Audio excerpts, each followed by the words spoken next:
여러분, 세계적인 AI 기업인 엔트로픽에서 연봉 수억 대를 받는 엔지니어들은 과연 프롬프트를 어떻게 쓸까요? 사실 그 답은 이미 공개되어 있습니다. 바로 누구나 무료로 볼 수 있는 공식 프롬프트 엔지니어링 가이드 문서 안에요. 하지만 아이러니하게도 많은 사람들이 이 문서를 잘 읽지 않습니다. 왜냐하면 공짜이기 때문이죠. 대신 사람들을 유튜브나 인스타그램에서 프롬프트 템플릿을 쇼핑하듯 찾아다니고 그때그때 써보지만 내 문제를 정확하게 해결하지 못하는 경우가 많습니다. 결국 좋은 프롬프트를 찾는 게 마치 오늘의 운세 뽑기처럼 되어버리는 거죠. 하지만 중요한 건 단순히 지금 잠깐 작동하는 프롬프트를 찾는 게 아니라 왜 작동하는지, 어떻게 작동시켜야 되는지를 이해하는 것입니다. 이 차이를 아는 순간 우리는 감에 의존하는 게 아니라 체계적으로 프롬프트를 개선하고 AI로부터 결과물을 얻어낼 수 있는 힘을 얻을 수 있으니까요. 그래서 오늘부터 우리는 엔트로픽의 프롬프트 엔지니어링 공식 문서를 함께 읽어 나가려고 합니다. 이 문서는 세계 최고 수준의 프롬프트 엔지니어들이 직접 쓴 가이드라서 문장 하나하나가 깊은 통찰을 담고 있어요. 그냥 읽기만 해도 이렇게 접근하는 게 중요한 거구나 하고 감탄하게 되는 포인트들도 굉장히 많습니다. 그럼 이제 우리도 이 문장들을 하나하나 뜯어보면서 단순히 프롬프트 템플릿을 따라하기가 아니라 진짜 이해하고 응용하는 프롬프트 엔지니어링 학습을 시작해 보겠습니다. 구글에서 엔트로픽 프롬프트 엔지니어링이라고 검색하면은 바로 첫 페이지가 뜨는데요. 엔트로픽이 쓴 프롬프트 엔지니어링을 잘하는 방법들에 대해서 문서가 잘 되어 있습니다. 그럼 이제 문서를 직접 하나하나 읽어볼게요. 먼저 가장 위에 프롬프트 엔지니어링 개요라고 적혀 있어요. 프롬프트 엔지니어링 개요. 우리는 문서를 읽을 때 이 제목부터 하나씩 뜯어볼 건데요. 제목이 중요한 이유는 결국 이 밑에 있는 내용들을 구조화해서 볼 수 있는 가장 중요한 한 문장이기 때문이죠. 일단 개요란 무슨 말일까요? 바로 전체 그림을 본다는 걸 전제하겠죠. 프롬프트 엔지니어링에 대한 전체 그림을 오버뷰로 보여준다라고 되어 있어요. 그렇다면 프롬프트는 또 뭐고 엔지니어링은 또 뭘까요? 먼저 프롬프트라는 단어부터 살펴볼게요. 여러분이 컴퓨터에서 터미널을 키거나 무언가 입력하는 창을 키면은 깜빡이는 커서를 보신 적 있으시죠? 그게 바로 원조 프롬프트인데요. 1960년대에 컴퓨터에서 자, 이제 당신이 뭔가를 입력할 차례야 라고 사용자를 촉발시키는, 사용자에게 행위를 유발시키는 신호였거든요. 여기서 중요한 건 프롬프트가 단순한 질문이 아니라 마치 트리거, 방아쇠 같은 거라는 거예요. AI로부터 무언가 결과물을 만드는 방아쇠, 촉발시키는 거죠. 실제로 프롬프트라는 단어 자체도 촉발하다, 유발하다라는 그런 동사적인 의미가 있거든요. 그러면 AI로부터 촉발하고 유발하는데 어떻게 유발하느냐? 바로 엔지니어링적인 관점에서 유발한다는 거죠. 엔지니어링이라는 단어는 체계적이고 과학적인 설계 과정을 내포하고 있죠. 여기서 중요한 통찰은 프롬프트 작성을 엔지니어링이라고 부른다는 것 자체가 단순히 질문하고 일상 언어처럼 이야기하는 게 아니라 과학적으로 접근해야 되는 포인트가 필요하다라는 거예요. 엔지니어링을 과학적으로 접근한다라는 거는 측정 가능하고 개선 가능하고 재현 가능한 프로세스로 만들어야 된다라는 의미를 또 같이 포함하고 있습니다. 즉 AI로부터 결과물을 출력하는데 엔지니어링 쪽으로 측정 가능하고 개선 가능하고 재현 가능한 프로세스를 만들어야 그게 바로 프롬프트 엔지니어링이고, 이 문서들은 이 프롬프트 엔지니어라는 과정에 대한 전체 큰 그림을 보여주는 개요 페이지다라는 거예요.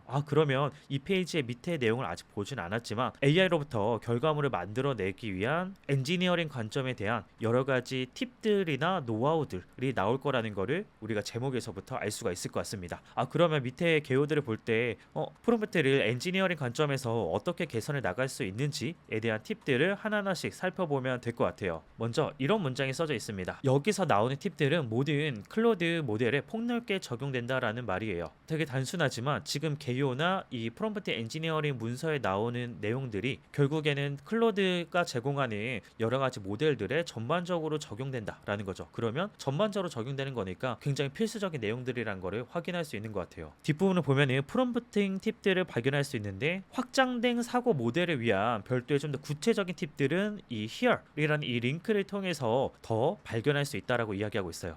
그러면 프롬프트 엔지니어링을 위한 접근이 크게 두 가지가 나뉘는데, 전반적으로 대부분의 모델들에서 동작하는 공통적인 팁들이 있고, 그리고 좀 더 확장된 모델이라고 한 거 보니까 좀 복잡되고 높거나 더 고차원의 추론이 필요한 이런 모델들에서 필요한 팁들이 또 나뉘어져 있구나를 볼 수가 있는 것 같아요. 그러면 내가 프롬프트 엔지니어링 학습할 때도 기본 팁들 학습하고 나서 이제 고급 팁으로도 넘어가기 위한 크게 두 단계의 구조를 살펴볼 수 있습니다. 그래서 지금부터 설명할 내용은 클로드 모델 전반에 통하는 핵심 원리인데, 하지만 더 깊이 더 특수한 상황이 궁금하다면 여기를 참고하라 라고 이야기를 하고 있어요. 이 짧은 한 문장 안에도 보편성과 특수성 구분하고, 그리고 이 전체의 프롬프트 엔지니어링 공식 문서를 크게 두 가지로 나누어서 길잡이 역할을 해주고 있습니다. 이제 밑으로 내려오면 굉장히 재밌는 포인트가 있어요. 바로 프롬프트 엔지니어링 전에 이 문서가 본격적으로 팁들을 알려주기 전에 아주 중요한 전제를 제시하는 거죠. 프롬프트 엔지니어링을 바로 하는 게 아니라 프롬프트 엔지니어링 하기 전에 준비해야 될 것들을 이야기를 하고 있어요. 그리고 이 세 가지를 하나씩 살펴보니까 첫 번째는 사용 사례에 대한 명확한 성공 기준을 정의하라고 합니다. 여기서 성공 기준이란 그냥 잘 되면 좋겠다 수준이 아닌 거예요. 예를 들어 5문장을 요약하되 반드시 핵심 키포인트 3개를 포함하고 사실적인 부분에 대한 오류는 제로에 가깝게 만드는 것. 이렇게 측정 가능하고 평가 가능한 언어로 목표를 정리해야 된다는 거예요. 즉 우리가 단순히 오늘의 운세처럼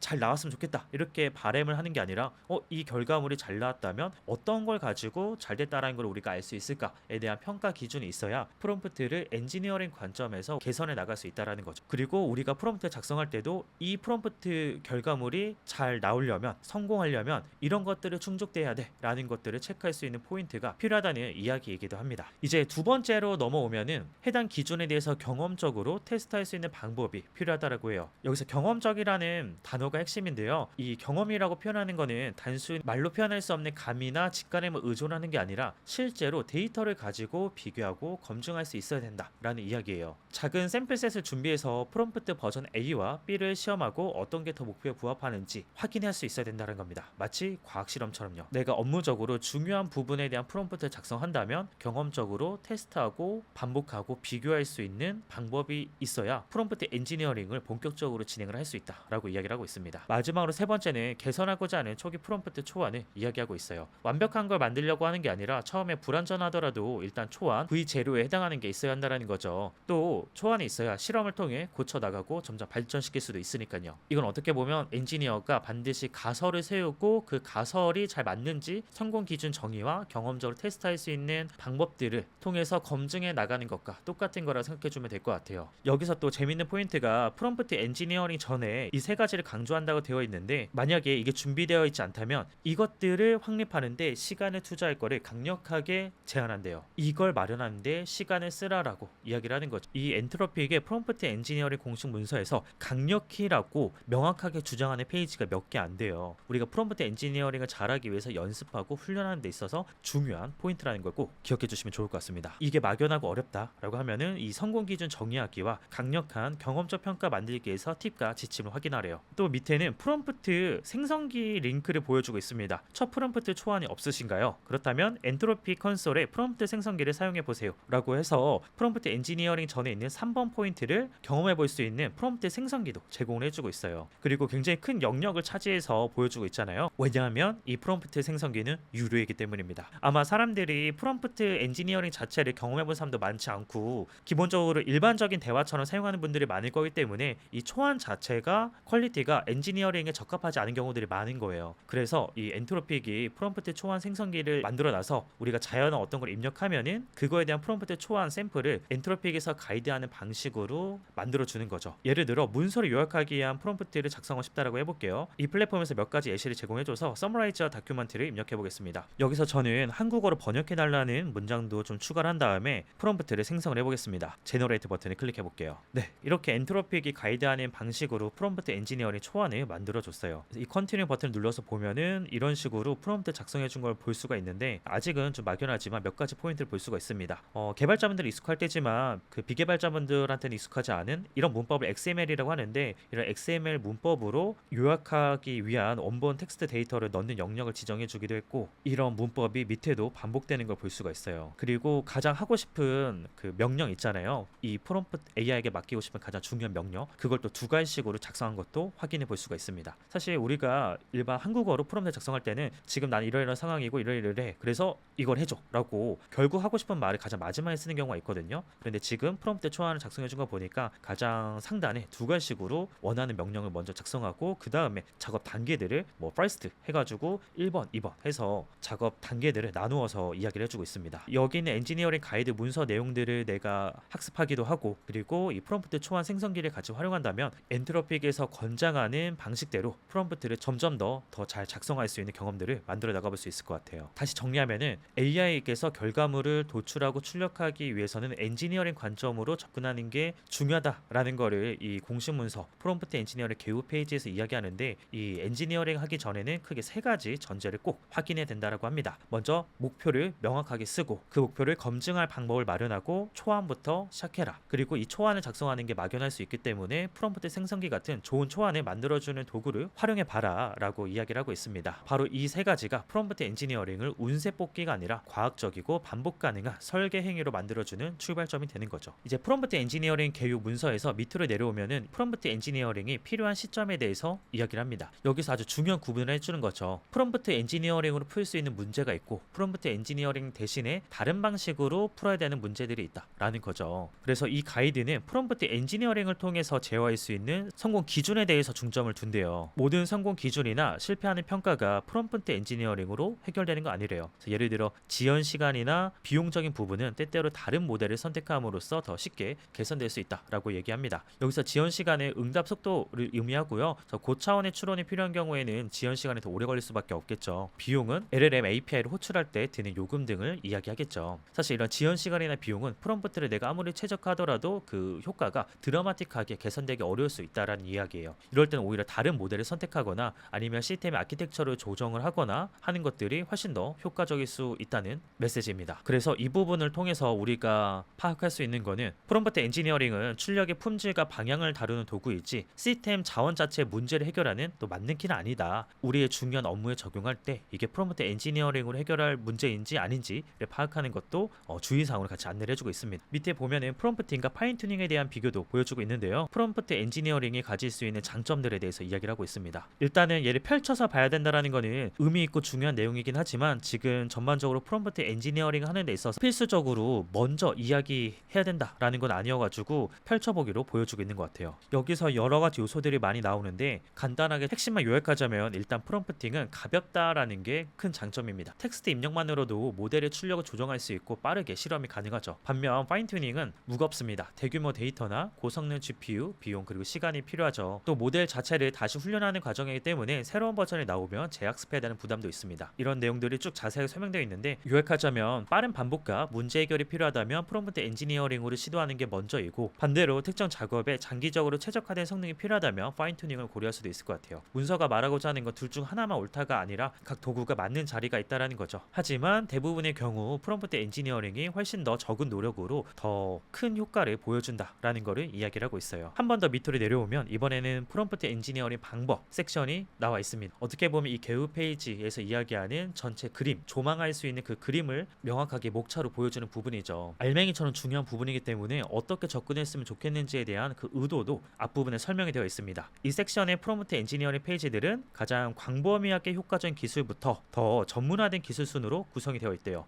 이 순서가 그냥 단순히 1, 2, 3, 4, 5, 6, 7, 8, 9로 되어 있는 게 아니라 가장 단순하면서도 좀 더 보편적으로 쓸 수 있는 팁에서부터 점점 더 전문적이고 복잡한 기술로 확장되어 있다라는 거를 볼 수가 있는 거죠. 그러면 내가 프롬프트 엔지니어링 학습을 할 때 당장 필요해 보이는 목차로 바로 갈 수도 있지만 좀 더 체계적으로 구조화해 나가면서 학습하고 싶다라고 하면은 순서대로 보는 것도 굉장히 큰 의미가 있을 것 같아요. 이어서 뒷문장 읽어보면 성능 문제를 해결할 때 이러한 기술들을 순서대로 시도해보기를 기본적으로 제안하지만 각 기술의 실제 영향은 사용 사례에 따라서 다를 수 있다고 합니다. 내가 해결하고자 하는 문제가 굉장히 명확하고 그 부분에 포커싱 하면은 바로 찾아가면 되지만 일반적으로는 이 순서대로 시도해보는 게 효과적일 거다라고 엔트로픽의 프롬프트 엔지니어들이 가이드를 하고 있습니다. 각각 클릭해서 보면은 자세한 설명들을 볼 수 있지만 지금은 개요 페이지니까 저도 짧게씩만 훑어보도록 해볼게요. 첫 번째는 프롬프트 생성기. 좋은 프롬프트 만들고 싶은데 초안이 막막하다? 그러면 AI를 이용해서 초안 자체를 만드는 것부터 시작하라는 겁니다. 결국에는 좋은 초안이 있어야 그 다음에 개선도 훨씬 더 쉬워질 뿐만 아니라 좋은 초안에는 명확한 성공 기준이나 평가 방법들도 같이 포함이 되어 있기 때문인 것 같아요. 두 번째는 명확하고 직접적으로 표현하기입니다. 모호한 지시 대신에 구체적이고 직접적인 언어로 말하기인데 우리가 프롬프트에서 어떻게 표현하는 게 명확하고 직접적으로 이야기하는 건지 이거에 대한 명확한 기준을 또 이 문서에서 제공해 줄 것 같아요. 예를 들어 단순히 우리가 문서를 짧게 요약해줘 대신에는 5문장으로 요약하고 각 문장은 15단어 이내로 제한해줘. 여기에 첫 번째 3문장 같은 경우에는 독자들에게 핵심적으로 전달해야 될 메시지를 정리를 해야 돼. 이런 식으로 명확하고 직접적으로 표현하기 위한 구체적인 기준이나 방법들을 두 번째 페이지에서 확인해 볼 수 있을 것 같아요. 세 번째는 예시를 사용하기죠. 원하는 답변의 형식을 직접 넣어주면 모델은 그 패턴을 따라가게 되니까요. 그런데 이런 예시가 한 개만 있는 게 좋을지 2개가 있는 게 좋을지 많으면 많을수록 좋은 건지 이런 것들이 막연한데 엔트로피 가이드 문서에서 이에 대한 명확한 가이드라인도 제공을 해주고 있어요. 네 번째는 사고의 연쇄의 과정인데 바로 알려줘,